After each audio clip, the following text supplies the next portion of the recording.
first of all, I'd like to express thank you to Maria, who has invited me and given me the honor to speak about AI in communications. And when I was when Maria contacted me early spring, I thought to myself, who am I to talk about AI? So I really need a good opening. So I thought to myself to do the opening phrase, how many of you use AI in your daily work today? Yeah, and how many of you tell your clients that you use AI in your work today? Yeah. It's quite obvious that we all use AI in our daily work today, and it's quite obvious that all of our clients expect us to use AI in our daily work. So just within that half year, a lot of things have happened. So I'm going to talk about AI in communications, but before I do that, I'd like to, who am I? Well, I'm Madelene Kornfehl, and I'm the founder of Cloudberry, which is a communications agency in Stockholm. I run the tech team at Cloudberry, and we call ourselves the tech team not because we work with tech, but because we represent a lot of tech clients. And I was introduced to AI or machine learning the first time in 2016, where we were given the task to produce a magazine to summarize all the AI research that was going on in Sweden at the research institutes at the time. So I think we interviewed almost every AI professor that there was at the time. And a lot of research was going into automation, manufacturing, the automotive industries.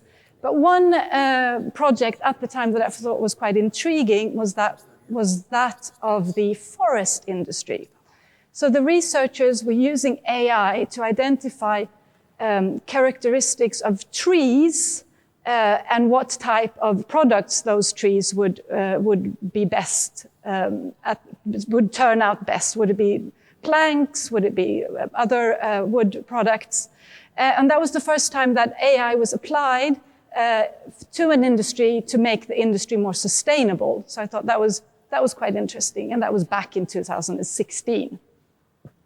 What else do I do? Well, I co-produce the AI-podden, which is a podcast that was originally in Swedish, but now in English.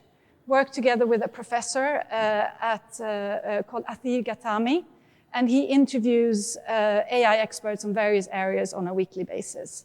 So we sort of have that ear to the ground within that. He says it's a very simple conversation. I don't agree. I think it's very complex, but it's interesting, and there are topics on venture capital, food safety, yeah, you name it. And then, like many other agencies, we do educational sessions. We started off in February with ChatGPT, but now we have branded them to Coffee with Prompts, because AI, as we all know, is not all about ChatGPT today. Now, what is AI in communications? And are we going to be the monkeys of the future? That's the big question. It's a smart system that learns from experience and solves problems. In our daily work, we all know that it helps us translate, it helps us draft text, it helps us identify pictures, it edits things for us. But more importantly, I think in the future, it can help us make predictions about consumer behavior. It can identify trends and sentiments around a brand or a product, and it personalizes messages. But it demands a lot of data, and we have to remember that AI is just a statistical model, and that the output is very much dependent on the input. So the output is dependent very much on the input, and it's all about data. So, but that's where we come in, because we need more than just data. We need to work harder as communicators. We have the data. Now we need to use the data to create context. We have a lot of content. We can create a lot of content, but we need to create content that makes connections. We also have a lot of contacts and ways to work with those contacts. Now we need to work harder on creating communities and making sure that those communities speak on our behalf when we're not there. And I think this is pretty straightforward. We talk about these things. I believe AI is good for us. I believe AI is good for our profession, within our profession. I think it's great.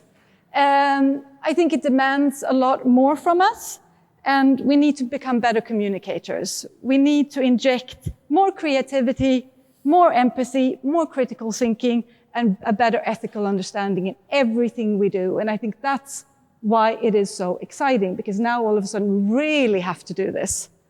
And I'm going to tell you, there are two areas which I think that are very important, that we need to put extra attention to moving forward. And the first one is bias navigation. How do we ensure that the recommendations we make, content we produce, and the campaigns we set out are free from being biased when we rely more and more on AI? The more we use AI, the more complex our work becomes, and the higher the chance of us making mistakes. The chances are higher that we make mistakes unless we are able to navigate here. And I wanted to prove to you how biased the systems that we use are today. And when I set out about a week ago to do this presentation, I thought, yes, ChatGPT is really going to give me the answer and prove to us that it's super biased. But it turned, so I wanted to I prompted two very simple campaign ideas, extremely simple and filled with bias. I prompted, give me ideas on a campaign about recycling for teenagers in the Philadelphia ghetto. Where are the most ghetto kids found? In Philadelphia. Then the other group that I prompted was I wanted to prompt really rich kids. You know, where do I find the rich kids? Of course, Hamptons, New York. Not at all biased at all. But I prompted those campaigns, and I got, I got two pretty good campaigns. Got 12 ideas that were very neutral, but quite targeted. So I can't really prove that ChatGPT is biased. Of course, the things we get are pretty basic. We can think of them ourselves.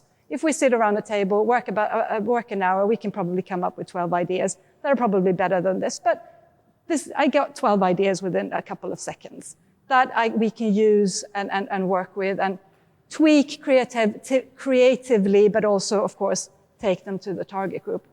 So I'm not saying that this is the answer, but I'm saying that this is actually a tool that we can use just to open up our mind and move forward a little bit faster.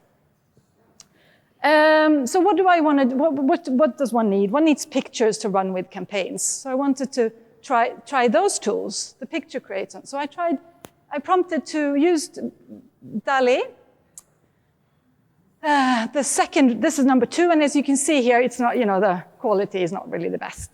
But apparently there's a third one coming out next week, version number 3, which is going to be super. So anyways, but what do I see? I prompted underprivileged teenagers standing next to a recycling bin, and I prompted rich teenagers. And what do I get? Well, they're all white to start off with. There are 2 out of 8 are girls. And there's one Asian-looking girl. Okay, try Midjourney. Midjourney is a better program, probably going to give me some better views. So I prompted, same prompts in Midjourney, and apparently teenagers are boys. And apparently 99% of our teenagers are white boys, blonde. Yeah, my boys have a really, really good future because they're teenage boys and blonde. They're going to do great. The only thing that it got, I think, was that they wear t-shirts and jeans. That's pretty good. Apparently, that's where they hit it. So yeah, a bit of food for thought. And I was actually quite surprised at this. So I thought it was fun. This is really, really fun. What can I prompt where we're super biased already to start off with? And I prompted, I thought, football is on the agenda now in all sorts of Spain, in Sweden, we talk about football players. There's a huge inequality there. So I prompted, Imagine football players scoring in 2023 World Cup. What is so wrong with this prompt versus the picture that we get? There's something in that prompt and the results that is very, very, very, very wrong. Does anyone know? Does anyone follow football? Yeah? Does anyone follow World Cup? When was the men's World Cup? December. Yeah, 2022. And what happened in 2023? The Women's Football Cup. The Women's Football Cup, exactly. So it doesn't even recognize that. So in order to get women football player, you have to prompt women. Yes, of course, in order to get back good pictures and in order to get, you have to prompt it, absolutely. This is to visualize that we have to become better. We have to be more aware of what we're doing. And I find that the women's is a little bit better than the men. At least they're not superheroes, at least they look, but they're a bit freaky. They're active, it's good, but they're a bit freaky. So that's AI, and those are tools that we use today. So I would say that just as too much water in coffee can ruin the taste, an AI model cured with bias can produce skewed results, as you can see here. Biases in AI are often derived from data on which it is trained. If the training is biased, the AI will likely reproduce those biases, as you could see. So we need to recognize them, and we need to correct them. So there's a lot on our plate. The other area which I would like to bring up, which I think is important for us to recognize and to sort of give a little bit of extra attention to, is ethical AI. And here I'm not talking about the legal aspects. I'm not talking about generating fake stories, fake pictures, fake videos. We all know that, and I don't think anyone here is actually involved in creating fake stories. But for us, I think it's really important that we watch out for automated decisions.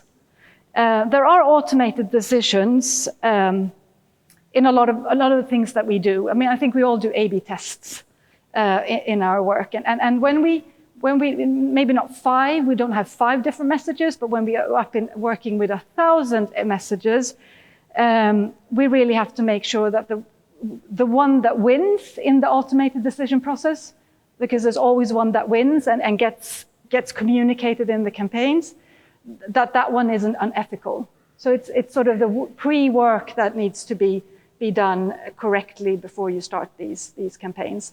And I think the campaign probably that stands out the most is the recruitment campaign that Amazon was running, where they actually only hired men again. And it's so basic. I mean, there's so much complexities within communication, and a lot of the systems don't even recognize, can't even take an unbiased decision when it comes to females and men. So there's a lot for us here to do. So I want to give you some takeaways for ethical AI. In order to manage ethical AI, there's a continuous learning aspect, of course.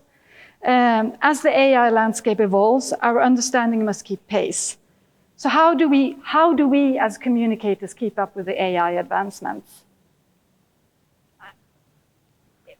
I think it's the biggest challenge, because there are things happening on a daily basis that affects our work and where we need to change our working processes.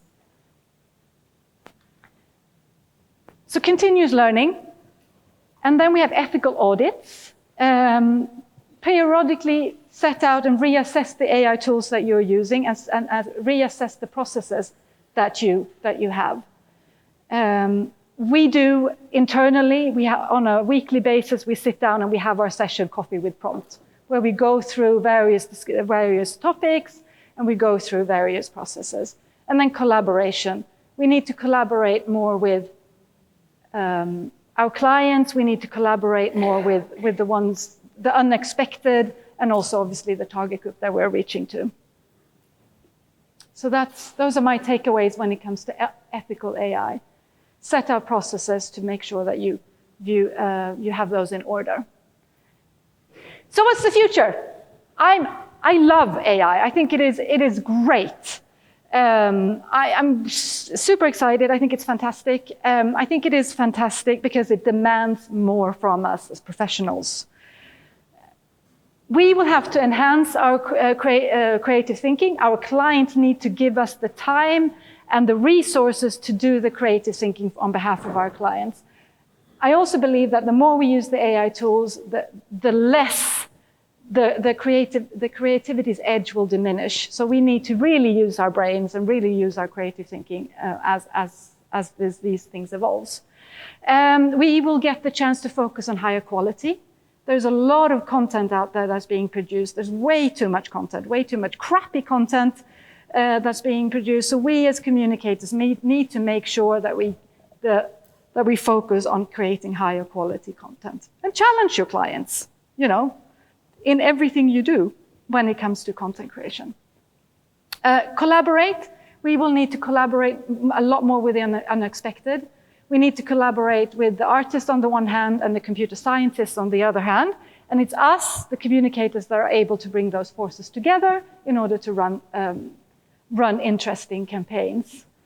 And finally, I think our profession will become more that of directing. We can see ourselves as film directors because we have the tools that can help us execute. So now it's up to us to have that critical thinking and direct things in the right way. And I believe that a lot of copywriters are already calling themselves copy directors.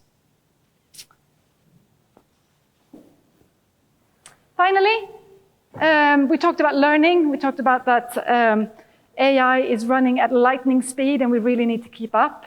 So here are a few names that I'd like to highlight, people to follow. They're at the forefront. Of course, I have to highlight my own AI podcast. But others are, of course, the chief scientist of OpenAI, Ilya. We have a lady here called Fei Li, which is fantastic. She runs a non-profit organization dedicating to increasing diversity in AI. Another popular podcaster, Lex Friedman. And finally, the director of machine learning at NVIDIA. And NVIDIA is, of course, key in this aspect. And that's it. And I'm not allowed to open up questions, but maybe if there are any questions, I'm going to be a bit of a devil. Actually, you are allowed. I'm allowed to have questions. So, if anyone has a question, please let us know. It's before the coffee break, so I understand if you don't want to ask. Now we want to keep you as long as possible for the coffee break, before the coffee break. And by the way, if you go also behind the curtain, you'll have a chance during the breaks to see how the robot works and to experiment a bit with the hologram that we have here. So that's related to AI in one way or another. So questions? The question isn't whether we will be monkeys of the future. The question is whether we'll be robots of the future. Who will be telling what? So, since we saw from your experiment, does it turn out that the text-based AI is less biased than the visual ones? Sorry, that the text-based AI is... Does it turn out that the text-based AI is a bit less biased than the visual one? Absolutely. I think if you try it yourself, go ahead and try a few prompts from the purpose of biasness. Have that vision when you try it. ChatGPT has really tweaked that. So when it believes it is biased, it actually turns it off. It tells it that it's actually, you can't do the answers. So that works, yeah. But of course, if you need to be aware, or you need to look at the output from a biased perspective and challenge it from a human perspective is basically what I would recommend. Yeah, also a question from the same table. Yeah. Thank you for the great presentation. It was really, for a person like me who's super skeptical about AI, I was like, you really changed my mind. But I wanted to ask you, like, in relation with how I feel about AI, were you always as positive as you are now about AI, or did you have some like things that you had in mind, maybe more negative towards what it can do to affect our job? Or is it always from you from the first moment, like, okay, I see so many like opportunities, I don't need like to focus on the negative? Because for me, I always see the threats first. So I wanted to know, like, a person like you who's super positive about it, do you, however, identify some things that, apart from bias, which is something that you really explored a lot? Yeah, absolutely. No, in the beginning, of course, I was skeptical too. But the more you use it and the more you try it, you realize, okay, this is it. We need to change. We need to adapt. This is happening. It's here and now. And unless we're part of that change and influence that change, I think we won't have a future.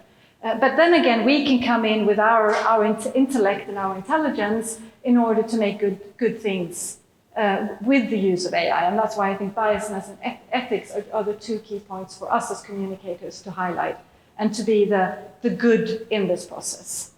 And AI, I mean, I've taken it from a very basic perspective, in the sense from a communications perspective. Of course, there are other things if you talk about when you talk about medtech applications or other areas where there are other questions that need to be answered, of course.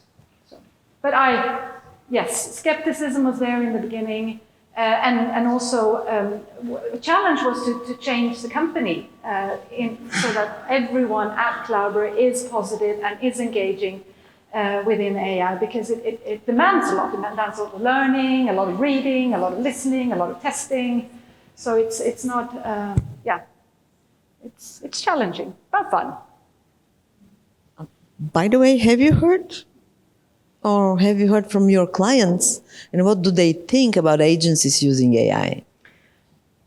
As I said, I think our clients expect us to use it, so that it's not an issue really. Of course, we cannot sell texts in the way we used to. We have to sell something else today. Maybe that's where the branding comes in, and sort of creativity is a lot. We need to give. We can't be lazy. Basically, we need to be smart. We need to be at the forefront, and it's a lot more challenging. And AI will be as good as we in PR or as we people are, because that's the only way how we can sort of try to manage the expectations out of this great technology, right? Remember, it's only data. The input is the output is very dependent on the input. Exactly. And the input is us. Thank you. Thank you, Madelene.